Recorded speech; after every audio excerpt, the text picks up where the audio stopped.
Sachar commission ശുപാർശകൾ Paloli committee മുഖേന കേരളത്തിൽ നടപ്പാക്കിക്കൊണ്ടിരിക്കുമ്പോൾ അതിൻ്റെ നടപടിക്രമങ്ങൾ ഇപ്പോൾ തടസ്സപ്പെട്ടിരിക്കുകയാണ്. കഴിഞ്ഞ മാസം വന്ന ഹൈക്കോടതി വിധിയും അതിനെ തുടർന്ന് കേരള ഗവൺമെൻറ് ഇപ്പോൾ എടുത്ത നിലപാടുകളുമാണ് സച്ചാർ കമ്മീഷൻ ശുപാർശകൾ കേരളത്തിൽ നടപ്പാക്കുന്നതിന് തടസ്സമായി നിൽക്കുന്നത്. ഈ ഘട്ടത്തിൽ പിന്നോക്ക വിഭാഗമായ മുസ്ലിങ്ങൾക്ക് ലഭിക്കേണ്ടുന്ന അവകാശങ്ങൾ ഇല്ലാതായിരിക്കുകയാണ്. ആ അവകാശങ്ങൾ തിരിച്ചു ലഭിക്കുന്നതിന് വേണ്ടിയുള്ള ശ്രമങ്ങൾ മുസ്ലിം സംഘടനകളും മറ്റു പിന്നോക്കക്കാരും സഹകരിച്ച് അതിനുള്ള ശ്രമങ്ങളുമായി മുന്നോട്ട് പോവുകയാണ്. വിവിധ മുസ്ലിം സംഘടനകൾ ഇത് സംബന്ധിച്ച് മുഖ്യമന്ത്രിക്ക് നിവേദനം കൊടുത്തിട്ടുണ്ട്, മറ്റ് ഭരണതലങ്ങളിലൊക്കെ സമീപിച്ചിട്ടുണ്ട്. പക്ഷെ മുഖ്യമന്ത്രി കഴിഞ്ഞ ദിവസം നടപ്പാക്കിയ പ്രഖ്യാപനം ഹൈക്കോടതി വിധി നടപ്പാക്കുക എന്ന തീരുമാനമാണ് അദ്ദേഹം എടുത്തിട്ടുള്ളത്. ഹൈക്കോടതി വിധി മുസ്ലിങ്ങൾക്ക് ഈ സച്ചാർ കമ്മീഷൻ നടപടിക്രമങ്ങൾക്ക് എതിരാണ് എന്നുള്ളത് കൊണ്ട് അതിനെ ഇല്ലാതാക്കാനുള്ള നിയമ നടപടികളോ നിയമ നിർമ്മാണങ്ങളോ റിവ്യൂ പെറ്റീഷനോ അപ്പീലോ പോകണം എന്നതായിരുന്നു മുസ്ലിം സംഘടനകളുടെ ആവശ്യം. എന്നാൽ അദ്ദേഹം അതിന് പരിശോധിക്കാൻ സെക്രട്ടറി തല കമ്മീഷൻ വെച്ചിട്ട് ആ പരിശോധന അടിസ്ഥാനത്തിലെടുത്ത തീരുമാനം കോടതി വിധി നടപ്പാക്കുക എന്ന ഏകപക്ഷീയമായ തീരുമാനം. ഈ സാഹചര്യത്തിൽ പ്രതിവിധികൾക്കായി മുസ്ലിം സംഘടനകൾ സഹകരിച്ച് മുന്നോട്ട് പോകണം എന്നൊരു ആവശ്യം മുന്നോട്ട് വരികയും സാധാരണഗതിയിൽ മുസ്ലിം സമുദായത്തിന് ന്യൂനപക്ഷങ്ങൾക്ക് പിന്നോക്കക്കാർക്ക് പ്രശ്നങ്ങൾ ഉണ്ടാകുമ്പോൾ ആ സംഘടനകളെ വിളിച്ചുകൂട്ടി അഭിപ്രായ ഏകീകരണം ഉണ്ടാക്കി അവരുടെ പ്രശ്നങ്ങൾ പരിഹരിക്കാനുള്ള നേതൃത്വം നൽകി വന്നിരുന്നത് മുസ്ലിം ലീഗ് തന്നെയായിരുന്നു. ആ പാരമ്പര്യം നിലനിർത്തിക്കൊണ്ട് തന്നെ ഇത്തവണ ആദരണീയനായ ഹൈദരലി ശിഹാബ് തങ്ങൾ ചികിത്സാർത്ഥം ആശുപത്രിയിലായതുകൊണ്ട് അദ്ദേഹം നിയോഗിച്ചതനുസരിച്ച് മുസ്ലിം ലീഗിൻ്റെ ഉന്നതാധികാര സമിതി അംഗവും മലപ്പുറം ജില്ലാ മുസ്ലിം ലീഗിൻ്റെ പ്രസിഡന്റുമായ സാദിഖലി ശിഹാബ് തങ്ങൾ ഇന്നലെ രാത്രി 7 മണി മുതൽ രാത്രി 10 മണി വരെ നീണ്ടു നിന്ന സുദീർഘമായ ചർച്ചകൾ വളരെ സജീവമായിരുന്നു. ആ യോഗത്തിൽ എല്ലാവരും ഏകസ്വരത്തിലാണ് അഭിപ്രായങ്ങൾ പ്രകടിപ്പിച്ചത്. യോഗത്തിൽ വ്യക്തമായ തീരുമാനങ്ങൾ എടുത്തിട്ടുണ്ട്. ബഹുമാനപ്പെട്ട സയ്യിദ് സാദിഖലി ശിഹാബ് തങ്ങളാണ് ആ യോഗത്തിൽ അധ്യക്ഷം വഹിച്ചത്. യോഗ തീരുമാനങ്ങൾ നിങ്ങളുടെ മുമ്പിൽ വിവരിക്കാനാണ് ബഹുമാനപ്പെട്ട തങ്ങൾ നിങ്ങളെ കാണണമെന്ന് ആവശ്യപ്പെട്ടത്. അദ്ദേഹം ആ കാര്യങ്ങൾ വിശദീകരിക്കും.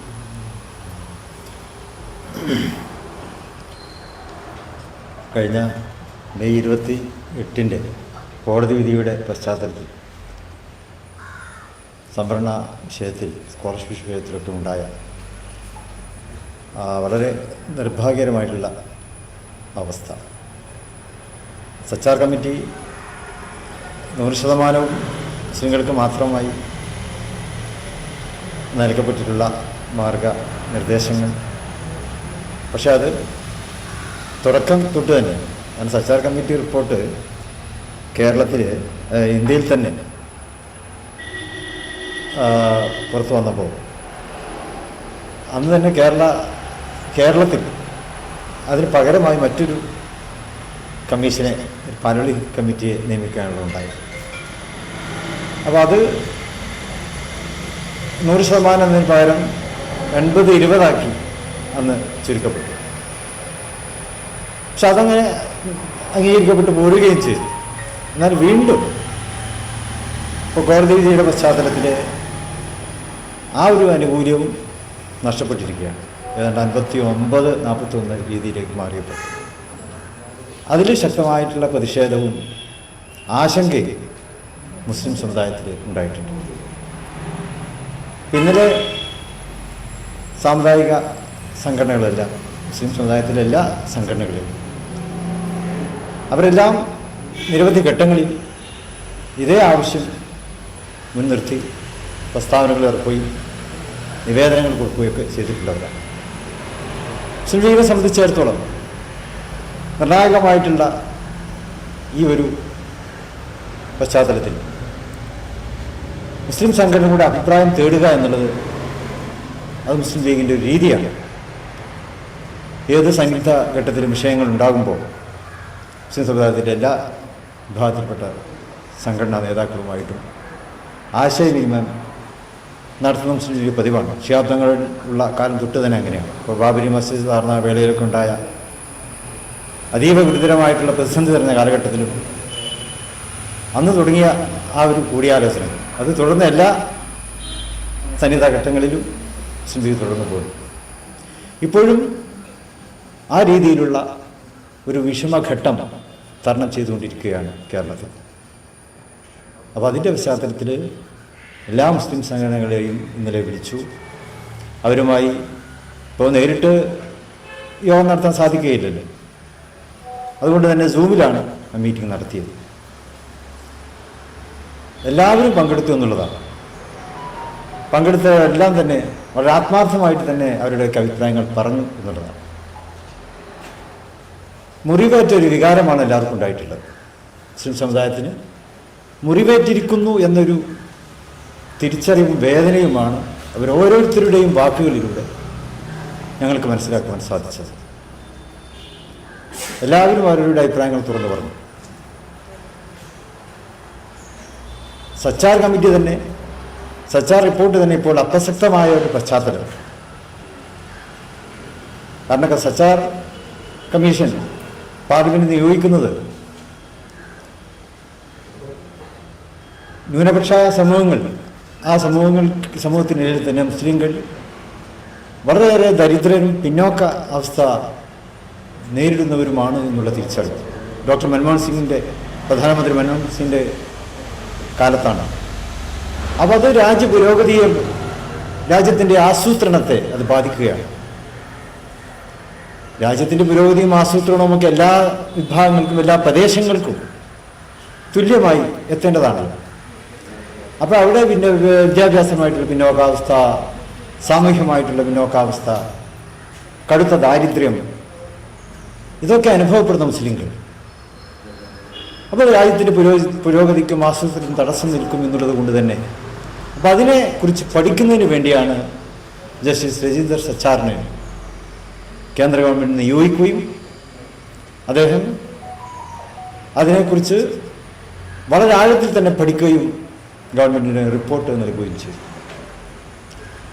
അതിൽ കേവലം സംവരണത്തിൻ്റെയോ സ്കോളർഷിപ്പിൻ്റെയോ കാര്യം മാത്രമല്ല, മുസ്ലിം സമുദായം നേരിടുന്ന നാനാ വിധത്തിലുള്ള പിന്നോക്കാവസ്ഥയെയും കുറിച്ച് അദ്ദേഹം പഠിക്കുകയുണ്ടായി. അപ്പം അതിനുള്ള പരിഹാരം എന്നുള്ള നിലക്ക് അവർക്ക് വിദ്യാഭ്യാസ സ്ഥാപനങ്ങൾ അനുവദിക്കണം, കോച്ചിങ് സെൻ്ററുകൾ അനുവദിക്കണം, സംവരണത്തിൽ അത് പരിഗണിക്കണം, സ്കോളർഷിപ്പുകൾ നൽകണം. അലീഗഡ് യൂണിവേഴ്സിറ്റിയുടെ ഓഫ് ക്യാമ്പസുകളിൽ വിവിധ സംസ്ഥാനങ്ങളിൽ 5 സംസ്ഥാനങ്ങളിൽ അത് സ്ഥാപിക്കണം.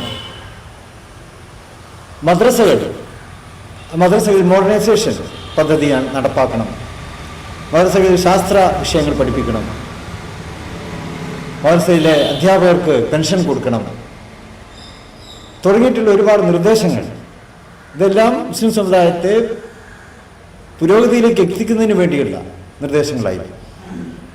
അതാണ് സച്ചാർ കമ്മീഷൻ പാർലമെന്റിന് സമർപ്പിച്ചത്. കേന്ദ്ര ഗവൺമെൻറ് അത് സംസ്ഥാനങ്ങൾക്ക് നൽകി, നിർദ്ദേശങ്ങൾ കൊടുത്തു. അതനുസരിച്ച് പല സംസ്ഥാനങ്ങളിലും അതിനനുയോജ്യമായ രീതിയിലുള്ള നടപടികൾ അവിടുത്തെ മുസ്ലിം ന്യൂനപക്ഷങ്ങൾക്ക് ചെയ്തു കൊടുക്കുവാൻ അവർ മുന്നോട്ട് വന്നു. എന്നാൽ കേരളത്തിൽ അവിടെ അതിന് പകരമായി സമാന്തരമായി മറ്റൊരു കമ്മീഷനെ നിയോഗിക്കുകയാണ് ചെയ്തത്, പാലോളി കമ്മീഷൻ, പാലോളി സെമിനി. അത് ആകട്ടെ സച്ചാർ കമ്മിറ്റി 100% ആനുകൂല്യങ്ങൾ കൊടുക്കണം എന്ന് പറഞ്ഞതിന് അതിന് പകരമായിട്ട് അവിടെ 80-20 എന്നുള്ള ഒരു അനുപാതത്തിലേക്ക് സ്കോളർഷിപ്പുകളെയൊക്കെ മാറ്റുകയാണ് ചെയ്തത്. അതങ്ങനെ തുടർന്നു പോകുന്നു. മുസ്ലിം സമുദായം പ്രതിഷേധിച്ചൊന്നുമില്ല, കിട്ടുന്നതാകട്ടെ എന്നുള്ള നിലയ്ക്ക്.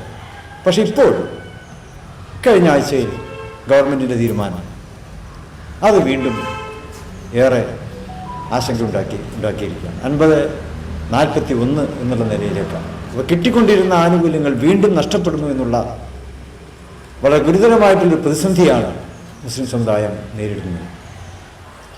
മുസ്ലിം സമുദായം ആനുകൂല്യങ്ങൾ നേടിയെടുത്തിട്ടുള്ളത് ശബ്ദമുയർത്തിയിട്ടാണ്. ഭരണഘടനാപരമായിട്ടുള്ള രീതിയിൽ, ജനാധിപത്യ രീതിയിൽ ശബ്ദിച്ചും പ്രവർത്തിച്ചുകൊണ്ടുമാണ് ഈ സമുദായ നേട്ടങ്ങളൊക്കെ ഉണ്ടാക്കിയിട്ടുണ്ട്, നേടിയിട്ടുണ്ട്. അവകാശങ്ങൾ സംരക്ഷിക്കുന്നതിന് വേണ്ടി ജനാധിപത്യ രീതിയിലുള്ള പോരാട്ടങ്ങൾ, അത് മറ്റുള്ളവരുടെ അവകാശങ്ങൾ കവർന്നെടുത്തുകൊണ്ടല്ല, എല്ലാവരുടെയും അവകാശങ്ങളെ അംഗീകരിച്ചുകൊണ്ട് തന്നെ മുസ്ലിം സമുദായത്തിനും അർഹതപ്പെട്ട അവകാശങ്ങൾ അതിനുവേണ്ടി പോരാടിയിട്ടാണ് അതൊക്കെ നേടിയെടുത്തിട്ടുള്ളത്. പക്ഷെ ഇപ്പോൾ അതൊക്കെ ഒരൊറ്റ അടിക്ക് അത് ഇല്ലാതായിരിക്കുകയാണ്. കിട്ടിക്കൊണ്ടിരുന്ന ആനുകൂല്യങ്ങൾ, സ്കോളർഷിപ്പുകൾ, അതൊക്കെ നിഷേധിക്കപ്പെടും. അപ്പം ഇതിൽ ശബ്ദമുയർത്തി ഇതിനെതിരെ പ്രതിഷേധിക്കുവാൻ മുസ്ലിം സമുദായം ഒറ്റക്കെട്ടായി രംഗത്ത് വന്നിരിക്കുകയാണ്. ആ ശബ്ദം, ആ ഒറ്റക്കെട്ടായ ശബ്ദത്തെ, ആ ആവശ്യത്തെ തള്ളിക്കളയുവാൻ മുസ്ലിമിന് സാധ്യമല്ല. പിന്നോക്ക സമുദായങ്ങളുടെ, പ്രത്യേകിച്ച് മുസ്ലിങ്ങളുടെയൊക്കെ തന്നെ അവകാശങ്ങൾ നേടിയെടുക്കുന്നതിന് എന്നും മുന്നിൽ നിന്നിട്ടുള്ള പ്രസ്ഥാനമാണ് മുസ്ലിം ലീഗ്. ആ യോഗത്തിൽ സംബന്ധിച്ചിട്ടുള്ളവരെല്ലാം ഒരാളും അതിൽ നിന്ന് മാറിയിട്ടില്ല. അവരെല്ലാവരും അത് തുറന്നു പറഞ്ഞു. ഇവിടുത്തെ ന്യൂനപക്ഷങ്ങളുടെ നേട്ടങ്ങൾക്കെല്ലാം പിന്നിൽ മുസ്ലിം ലീഗിൻ്റെ കരുത്തുറ്റ ശബ്ദവും പോരാട്ടവും അതിന് കാരണമായിട്ടുണ്ട്. അപ്പോൾ അവരൊക്കെ ഇപ്പോഴും പറയുന്നത് ആ ഒരു വികാരത്തോടെ തന്നെ മുസ്ലിം ലീഗ് മുന്നോട്ട് പോകണം. മുസ്ലിം ലീഗ് ശക്തി മുന്നിൽ നിന്നുകൊണ്ട് ഈ പ്രശ്നത്തിൽ ഇടപെട്ട് സമുദായത്തിൽ നഷ്ടപ്പെട്ട നീതി വീണ്ടെടുത്തു കൊടുക്കുവാൻ തയ്യാറാകണമെന്നാണ് അവരെല്ലാവരും ഉറച്ച ശബ്ദത്തിൽ ആവശ്യപ്പെട്ടത്. അപ്പം അതിൻ്റെ അടിസ്ഥാനത്തിൽ മുന്നോട്ട് പോകുവാനാണ് ഇന്നലെ ചേർന്ന യോഗം തീരുമാനിച്ചത്. എല്ലാ സംഘടനകളിൽ നിന്നുള്ള പ്രതിനിധികളെ ഉൾപ്പെടുത്തി ഒരു വിദഗ്ധ സമിതി ഇതിൻ്റെ ഭാവി കാര്യങ്ങൾ ചെയ്യുന്നതിന് വേണ്ടി രൂപീകരിക്കപ്പെടുകയാണ്. അതിൻ്റെ ആദ്യപടി എന്നുള്ള നിലക്ക് ഭരണാധികാരികളെ കാണും, നിവേദനം കൊടുക്കും. തുടർന്നുള്ള നാടുകളിൽ എന്താണോ വേണ്ടതെന്ന് ആ വിദഗ്ധ സമിതി ചർച്ച ചെയ്ത് തീരുമാനിക്കും. മുസ്ലിം ലീഗിൻ്റെ നേതൃത്വത്തിൽ ആ വിദഗ്ധ സമിതി ഈ സംവരണ വിഷയത്തിലായാലും സോള കൃഷി വിഷയത്തിലായാലും അതുപോലെ തന്നെ സച്ചാർ കമ്മിറ്റിയുടെ റിപ്പോർട്ട് എന്താണ്, അത് 100% നടപ്പാക്കണം എന്നുള്ള ആ ഒരു ലക്ഷ്യത്തിന് വേണ്ടിയാണ്, അതിനുവേണ്ടി പോരാടുവാനാണ്, അതിനുവേണ്ടി ശബ്ദിക്കുവാനാണ് ഇന്നലത്തെ ആ തീരുമാനം, ഇന്നലത്തെ ആ മീറ്റിംഗ് ഒറ്റക്കെട്ടായി തീരുമാനിച്ചത്. അത് നിങ്ങളെ അറിയിക്കുന്നതിന് വേണ്ടിയാണ് ഞങ്ങൾ ഇത് വിളിച്ചു ചേർത്തത്.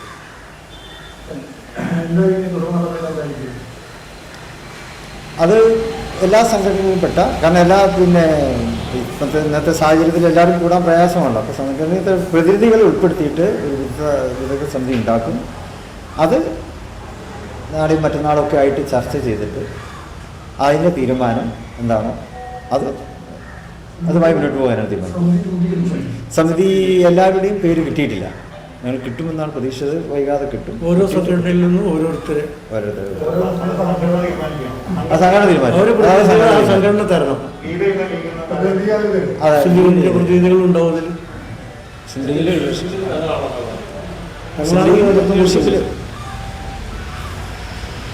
സംസ്ഥാന പ്രസിഡന്റായിരുന്നു വേണ്ടിയിരുന്നത്. പക്ഷെ അദ്ദേഹത്തിന് ഇപ്പോഴത്തെ ആരോഗ്യ പ്രശ്നമുള്ളതുകൊണ്ട് അദ്ദേഹത്തിന് ഇപ്പോൾ മുന്നിൽ നിൽക്കാൻ സാധ്യമല്ലല്ലോ. അതുകൊണ്ടാണ്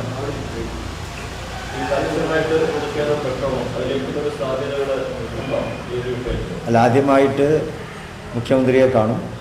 സംഘങ്ങൾ എല്ലാവരും ഒറ്റക്കെട്ടായിട്ട് വന്ന് മുഖ്യമന്ത്രിയെ കണ്ടിട്ട് നിവേദനം കൊടുത്തിട്ട് അതിൻ്റെ അടിസ്ഥാനത്തിൽ തീരുമാനം എന്താണോ അതനുസരിച്ചായിരിക്കും ഭാവി പരിപാടി തീരുമാനിക്കുക.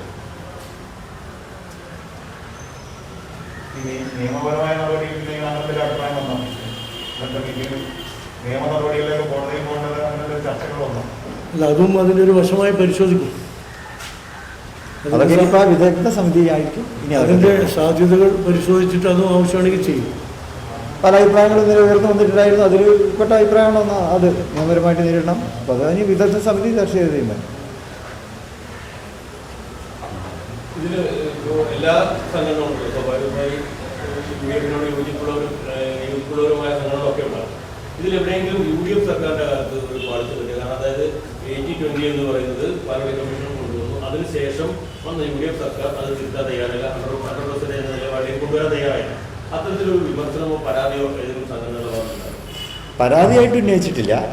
അങ്ങനെ ഒരു സാഹചര്യം ഉണ്ടായി എന്ന് അത് മുസ്ലിം ലീഗിനും അറിയാം, മുസ്ലിം ലീഗ് പറഞ്ഞു. പക്ഷെ അന്ന് അതിന് തൊട്ട് മുമ്പുള്ള അടുത്ത വർഷം കൊണ്ടുവന്ന ആ ഒരു നിയമം 80-20 അതിപ്പോൾ UDF വന്നപ്പോൾ അതിനെ മാറ്റുക എന്ന് പറയുമ്പോൾ അത് സാമുദായികമായിട്ടുള്ള വിഭാഗീയത പ്രശ്നങ്ങളൊക്കെ ഉണ്ടാക്കും എന്നുള്ള നിലക്കാണ് അന്ന് അത് അംഗീകരിച്ചുകൊണ്ട് മുന്നോട്ട് പോയത്. മാത്രമല്ല അതിലുള്ള 20% ക്രിസ്തീയ വിഭാഗത്തിലെ പിന്നോക്കക്കാർക്കായിരുന്നു, പരിവർത്തിത ക്രിസ്ത്യാനികൾക്കും ലാറ്റിൻ കത്തോലിക്കക്കാർക്കുമായിരുന്നു. അവർ ക്രിസ്തീയ വിഭാഗത്തിലെ പിന്നോക്കക്കാരാണ്. അപ്പോൾ പിന്നെ UDF അധികാരത്തിൽ വന്ന സമയത്ത് പെട്ടെന്ന് അത് പിൻവലിക്കുമ്പോൾ ഉണ്ടാകുന്ന സാമുദായിക ധ്രുവീകരണവും മറ്റ് അവസരങ്ങളും മനസ്സിലാക്കിക്കൊണ്ടാണ് 20% മാത്രമേ ഇവിടെ ഉള്ളൂ എന്നുള്ള ധാരണയിൽ UDF തുറന്നുകൊണ്ട് പോകുന്നത്. ഇത് ഘട്ടം ഘട്ടമായി വന്ന ഒരു ഗൂഢാലോചനയാണ് എന്നാണ് മുസ്ലിം സംഘടന വിശ്വസിക്കുന്നത്. കാരണം മുസ്ലിങ്ങൾക്ക് വേണ്ടി മാത്രം സച്ചാർ കമ്മീഷൻ നിർദ്ദേശങ്ങൾ വെച്ചപ്പോൾ കേരളത്തിലെ പാലോളി കമ്മിറ്റി അത് ആദ്യം ന്യൂനപക്ഷങ്ങൾക്ക് വേണ്ടിയുള്ളതാക്കി. പിന്നീട് ആ ന്യൂനപക്ഷങ്ങളിൽ പെർസെൻറ്റേജ് തീരുമാനിച്ചു 80-20 ആക്കി. പിന്നീട് ഇപ്പോൾ കോടതിയുടെ അടുത്തെത്തുമ്പോൾ അത് ജനസംഖ്യാനുപാതികമാക്കി മാറ്റണം. അപ്പോൾ അത് ഘട്ടം ഘട്ടമായി വന്നത് ഒരു ഗൂഢാലോചനയിലൂടെയാണ് എന്ന് ആരെങ്കിലും സംശയിച്ച് അവനെ കുറ്റപ്പെടുത്താൻ കഴിയില്ല. സാധാരണ നാടൻ ഭാഷയിൽ പറഞ്ഞാൽ ആടിനെ പട്ടിയാക്കി, പട്ടിയെ പേപ്പട്ടിയാക്കി, പിന്നെ അടിച്ചുകൊല്ലുകയാണ്. അപ്പോൾ ആടിൻ്റെ ജീവനാണ് നഷ്ടപ്പെട്ടത്. അത്തരമൊരു സാഹചര്യമുണ്ട്. അതുകൊണ്ടാണ് മുസ്ലിം സംഘടനകളൊക്കെ വളരെ ഗൗരവമായി വിജിലൻ്റായി ഈ കാര്യത്തിൽ മുന്നോട്ട് വന്നതും. ഞങ്ങളെക്കാളൊക്കെ മുന്നിൽ ഓരോ സംഘടനകളും രംഗത്തിറങ്ങിയിട്ടുണ്ട്. അവർ അത് ഒറ്റപ്പെട്ട ശബ്ദമാകേണ്ട കൂട്ടായ ശബ്ദമാകാം എന്ന നിലക്കാണ് മുസ്ലിം ലീഗ് ഇടപെട്ടതും അതിന് നേതൃത്വപരമായ പങ്കുവഹിക്കാൻ തീരുമാനിച്ചത്. കഴിഞ്ഞ കാലങ്ങളിൽ എന്ന പോലെ കാലങ്ങളായി മുസ്ലിം ലീഗ് തുടർന്ന് പോരുന്നതായെന്നുള്ളത് മുസ്ലിം ലീഗ് ഒരു കോമൺ പ്ലാറ്റ്ഫോമാണ്. അത് മുസ്ലിം സമുദായത്തിനും ഇതര സമുദായങ്ങൾക്കും എല്ലാം ഉള്ളൊരു കോമൺ പ്ലാറ്റ്ഫോമായിട്ടാണ് മുസ്ലിം ലീഗ് എല്ലാ കാലത്തും പ്രവർത്തിച്ചിരിക്കുന്നത്. അപ്പോൾ ആ ഒരു തിരിച്ചറിവ് തന്നെയാണ് എല്ലാ സംഘടനകളും മുസ്ലിം ലീഗിനെ ആ രീതിയിൽ തന്നെയാണ് കാണുന്നത്. അതുകൊണ്ട് തന്നെ ഇന്നലെ മീറ്റിംഗ് വിളിച്ചപ്പോൾ എല്ലാവരും വരികയും അവരെല്ലാം ഒറ്റക്കെട്ടായി മുസ്ലിം ലീഗ് ഇതിൻ്റെ മുന്നിൽ നിൽക്കണം, ലീഡർഷിപ്പ് മുസ്ലിം ലീഗ് വേണം എന്നൊരു തീരുമാനം ഉണ്ടായിരുന്നു.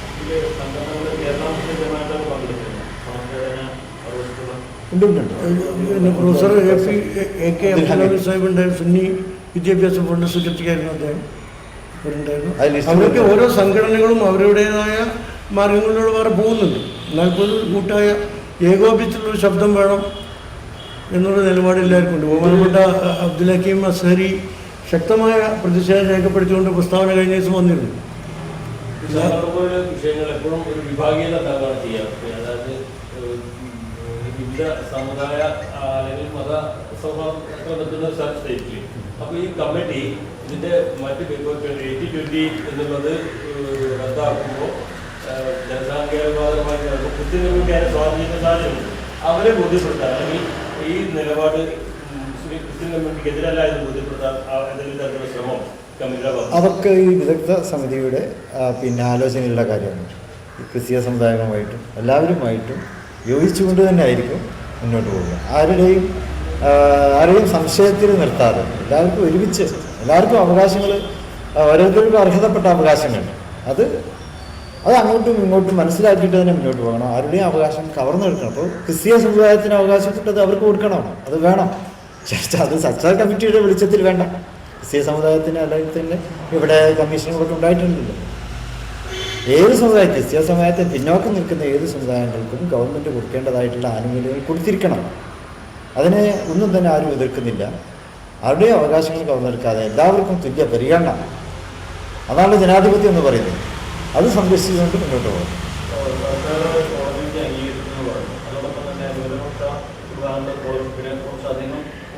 ഇതിനുവേണ്ടി മാറ്റി വെച്ചിരുന്നു. അതായത് സച്ചാർ കമ്മിറ്റി റിപ്പോർട്ട് പൂർണ്ണമായിട്ടും ഇനി വേണ്ട എന്നതിന്റെ പ്രായോഗിക തലത്തിലേക്ക് സർക്കാർ എത്തിക്കഴിഞ്ഞു. ഇനി എങ്ങനെയാണ് അതിലൊരു മാറ്റം വരുത്താൻ കഴിയുന്നത്?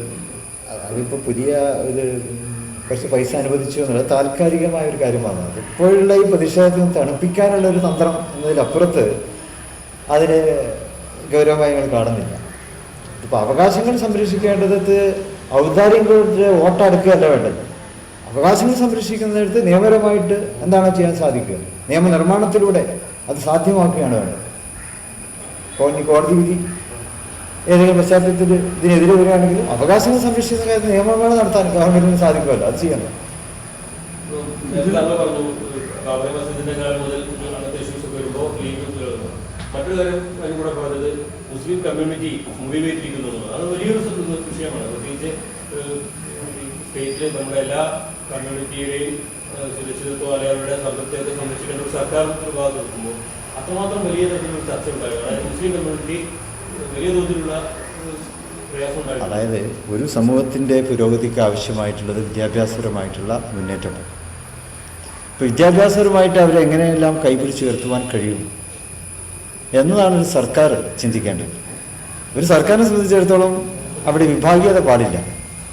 ഇപ്പോൾ ഡോക്ടർ മൻമോഹൻ സിംഗിനെ നമുക്ക് അതിൻ്റെ പേരിലാണ് അനുമോദിക്കേണ്ടി വരുന്നത്.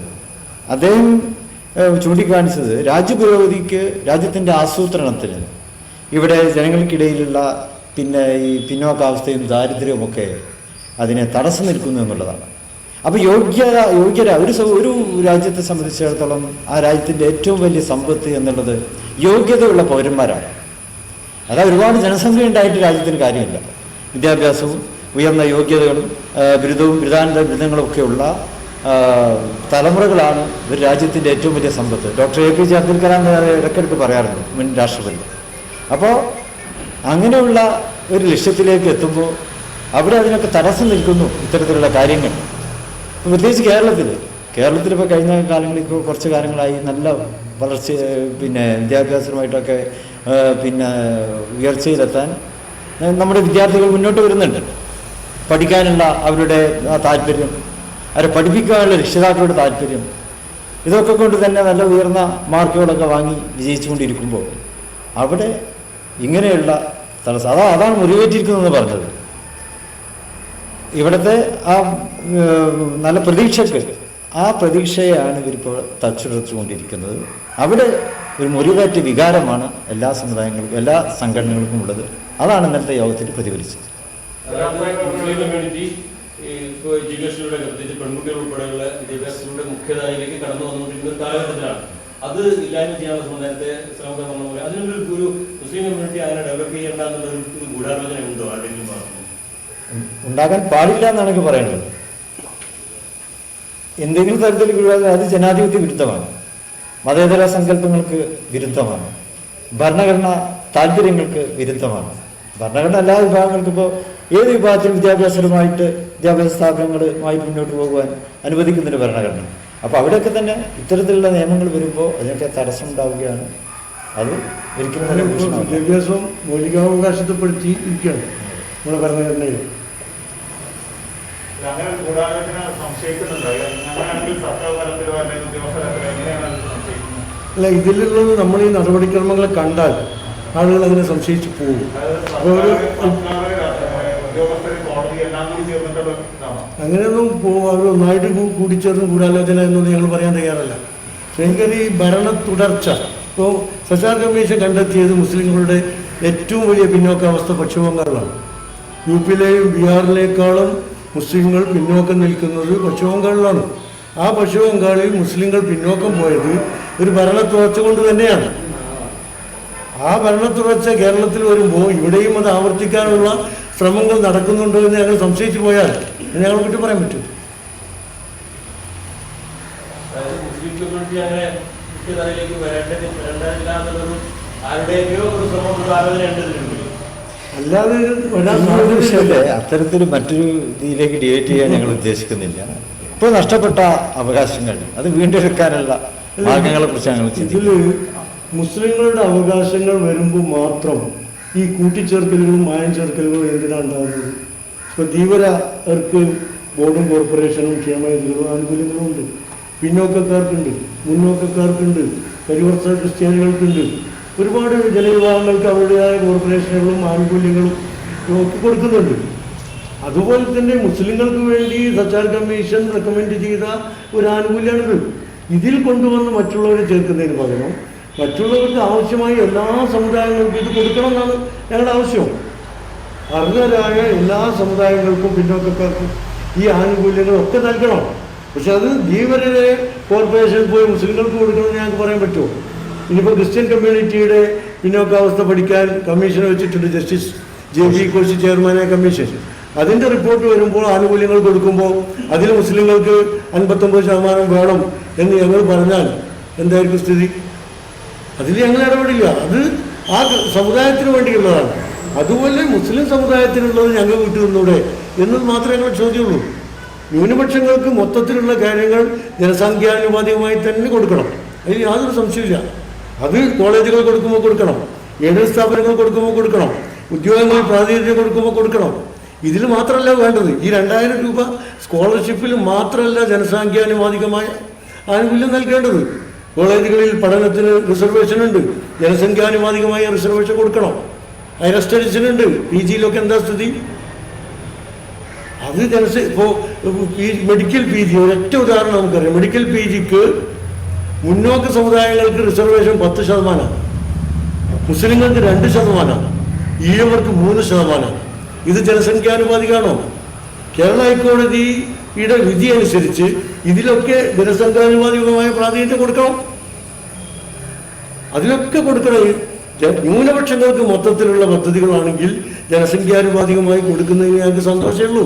പക്ഷെ മുസ്ലിങ്ങൾക്ക് മാത്രമുള്ള പദ്ധതികളിൽ മറ്റുള്ളവരെ കൊണ്ടുവന്ന് ഞങ്ങളെയും അവരെയും കൂടി ശത്രുക്കളാക്കാനുള്ള ബോധപൂർവമായ ശ്രമം, അതുവഴി വോട്ട് നേടാനുള്ള ശ്രമം ഏതെങ്കിലും രാഷ്ട്രീയ പാർട്ടികൾ നടത്തുന്നുണ്ടെങ്കിൽ അത് കേരളത്തെ നശിപ്പിക്കാനുള്ള ഒരു പ്രവണതയാണ് എന്ന് ഞങ്ങൾക്ക് പറയേണ്ടി വരും. കഴിഞ്ഞ വർഷം CAA NRC വിഷയങ്ങളിൽ സർക്കാർ തന്നെ ന്യൂനപക്ഷങ്ങളുടെ അവകാശങ്ങൾക്ക് വേണ്ടി ഒപ്പം നിൽക്കുമെന്ന് പരസ്യമായിട്ട് പ്രഖ്യാപനം നടത്തി. മുഖ്യമന്ത്രി തന്നെ പല പേജുകളിലും വന്ന് പ്രസംഗിക്കുന്ന സാഹചര്യമുണ്ടായി.